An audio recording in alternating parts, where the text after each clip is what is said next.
So first of all, we need here half cup of sugar. Now you can use the lesser sugar, but note it wasn't really overly sweet. Okay, I'll go in with 1 egg, just 1 egg. I'll crack that in and whisk. Now if you don't have this whisk I'm using, it's not even necessary, just that it's handy to me.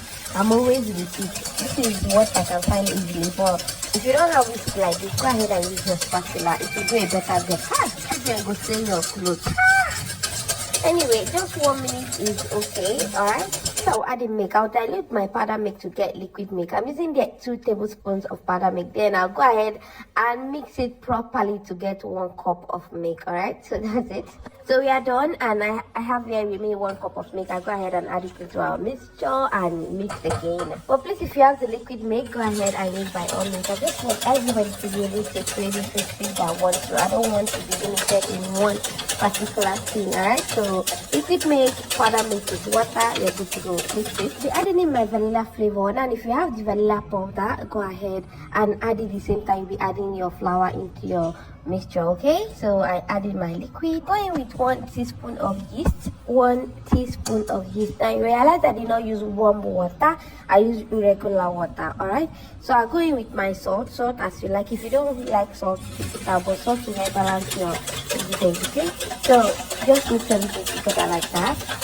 So just mix it to your yeast is properly mixed into your liquid ingredients. Okay, so it's up to a minute. I'll be using here 2 cups of all-purpose flour. Whenever I mention all-purpose, not saying that the regular one way they buy for shop where they tell them say I won't buy flour. Okay, now that one that they always use.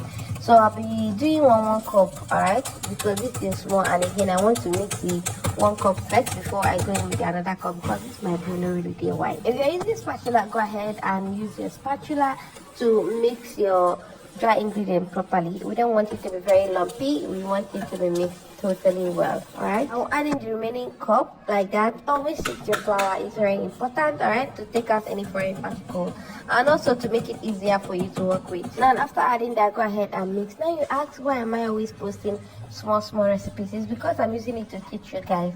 I don't sell it. I wish I have shop to sell all these things. I don't sell it, and for now I'm still nursing my baby, so it's just these small ones that I can create. I'm using a lot of money to create all these recipes, so you don't expect me to use big money and create big things that I'm giving out everything, so it won't be nice.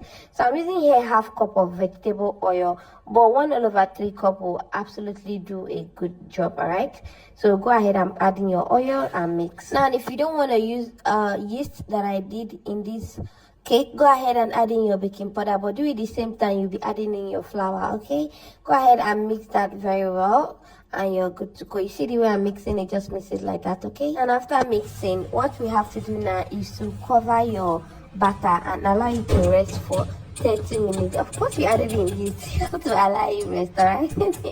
So I'll be using this my cling film to cover it just like this, and then I'll still use my plate cover to cover on top, and then just allow it to rest there for 30 minutes, and we'll be back. Now it's 30 minutes. We'll go ahead and oil our pan. I realize I don't really show you guys that I oiled my pan, and you keep asking if I've oiled the pan. Any cake that you're going to make, bread, anything, make sure you grease your pan. You can use butter, you can use oil, and I'm using it, but your pan should be greased so that you can release whatever you're baking in your pan easily. If not, it's going to stick with your pan, especially when your pan is not non-stick. We also have non-stick pan. All right, so I go ahead and added in my parchment paper. Now the parchment paper, if you have it, use. If you don't have it, it's okay.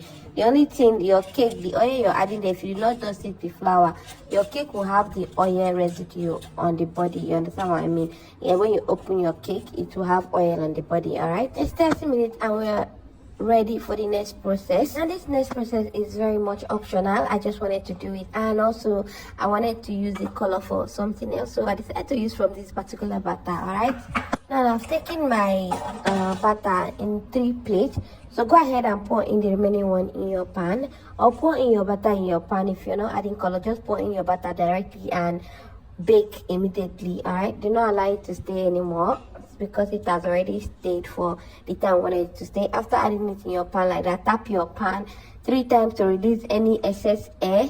All right, so you don't get those bubbles you normally have in your cake. Those bubbles are just air bubbles that have trapped inside your cake. So this is the color I'm using. This is the particular food color I'm using. It's the same color we use for our fondant, all right? Note this next process is totally optional. It's very optional, all right?